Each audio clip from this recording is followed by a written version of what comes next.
ये कहानी उस साल बुनने वाले इंसान की जो अपने परिवार को साल बुनकर गुजारा करता था, लेकिन एक सिम कार्ड इस्तेमाल करने के बदले उसे जेल में रहना पड़ा। एक गलती के कारण उसे सदियों तक जेल के चारदीवारी में कैद होना पड़ा। जिस माँ को उसने चलता हुआ देखा था वो अब माँ बिस्तर पे पड़ी थी। आदाब, मेरा नाम है जावेद और आप देख रहे हैं अनस्क्रिप्टेड शो। इस शो का ये दूसरा एपिसोड है जिसे एक सिम कार्ड के कारण सलाखों के पीछे रहना पड़ा, पुलिस का 3rd डिग्री टॉर्चर सहना पड़ा। तो चलिए स्टार्ट करते हैं। ये कहानी है श्रीनगर के मोहम्मद हुसैन फाजिली की। फाजिली पेशे से एक कपड़ा बुनकर थे। अपने वालिद और छोटे भाई के साथ कपड़ा बुनते थे। फाजिली अपने वालिद और छोटे भाई के साथ रात में कपड़े बुन रहे थे। घर की औरतें खाने का इंतज़ाम कर रही थी। दरवाजे पर किसी का दस्तक हुआ। फाजिली के वालिद बताते हैं कि रात में इस वक्त कोई नहीं आता है, लेकिन जब दरवाज़ा खोला गया तो पुलिस वाले मौजूद थे। पुलिस वालों ने कहा, हमें फाजिली से कुछ बात करनी है। फाजिली के वालिद कहते हैं कि कश्मीर में इस तरह से पूछताछ के लिए ले जाना आम बात है। कश्मीर पुलिस और दिल्ली पुलिस ने फाजिली को घर से लेकर एसओजी हेडक्वार्टर पहुंची, जहां फाजिली को रात भर मारा पीटा गया, उन्हें टॉर्चर किया गया। दूसरे दिन फाजिली को लेकर स्पेशल सेल वाले दिल्ली के लिए निकले, लेकिन उस दिन रात की आखिरी फ्लाइट निकल चुकी थी। उन्होंने वापस एसओजी हेडक्वार्टर लाया गया। 23 नवंबर 2005 को सुबह फाजिली को इंडियन एयरलाइंस की फ़्लाइट से दिल्ली लाया गया। फाजिली बचपन से ही दिल्ली आने के सपने देखा करते थे। सोचते थे कभी ना कभी दिल्ली घूमने जाऊंगा, लेकिन वो कभी दिल्ली ना आ सके। अब पहली बार दिल्ली पहुंचे तो इस हालत में पहुंचे कि उनके आंखों पर काली पट्टी बंधी थी। जब उनके आंखों से पट्टी हटी तो उन्होंने अपने को पुलिस से घिरा पाया। दिल्ली सीरियल बम ब्लास्ट के 2 और आरोपी तारिक डार और रफीक शाह वहां पहले से ही दिल्ली पुलिस के गिरफ्त में थे। जब फाजिली से पूछा गया कि तुम्हें इन्हें जानते हो, तो उन्होंने दोनों को पहचानने से इनकार कर दिया। हालांकि तीनों कश्मीर के थे। तारिक डार जॉनसन कंपनी में कश्मीर के मार्केटिंग स्टेट हेड थे, तो वहीं रफीक शाह कश्मीर यूनिवर्सिटी के छात्र थे, जबकि फाजिली को शायद ही किताबों से वास्ता हो।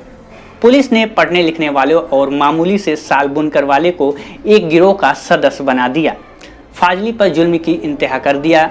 जुल्म कबूल करवाने के लिए उनके मुंह में पेशाब किया गया और भी सारी चीज़ें की गई, लेकिन मैं उसे बता नहीं सकता। फाजिली पर टॉर्चर के नए नए तरीके अपनाए गए। प्रताड़ना के शिकार वो अकेले नहीं थे। रफ़ीक को तो एक दिन इतना मारा गया कि उनकी पसली टूट गई। उन्होंने दिल्ली के सफदरगंज अस्पताल में ले जाया गया।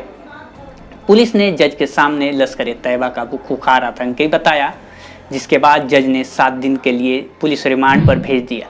बार बार पुलिस फाजिली को 7 दिन रिमांड पर मांगती रही और रिमांड के नाम पर मारती रही।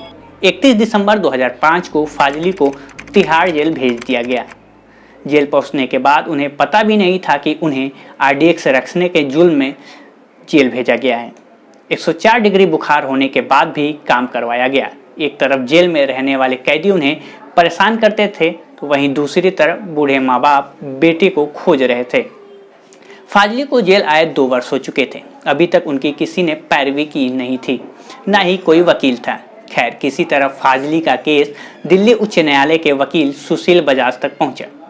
वकील ने फाजिली के मामले में जांच पड़ताल शुरू की। जांच के दौरान पता चला कि फाजिली के फ़ोन पर किसी और का सिम ऑपरेट था। अपना फ़ोन रिचार्ज करवाने गए थे, तभी शायद किसी ने दूसरा सिम कार्ड डालकर ऑपरेट कर दिया था।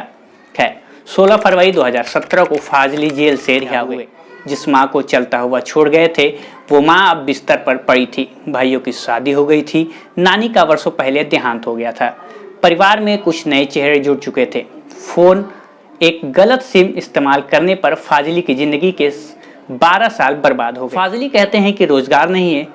उन पर जो इल्ज़ाम लगे हैं, उनके बाद भला कौन अपनी बेटी देगा और कौन उन्हें काम देगा। लोग मिलते हुए भी घबराते हैं, कहीं पुलिस उनसे रिश्ता रखने वालों की वजह से ना गिरफ्तार कर लें।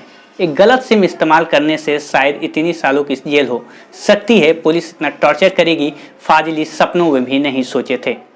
ये वीडियो आपको कैसी लगी कमेंट बॉक्स में ज़रूर बताएं। साथ ही वीडियो को शेयर ज़रूर करें। साथ ही हमें इंस्टाग्राम, फेसबुक और ट्विटर पर फॉलो करें। फिर हाजिर होंगे एक नई कहानी के साथ। तब तक के लिए देखते रहिए खबर हिंदी।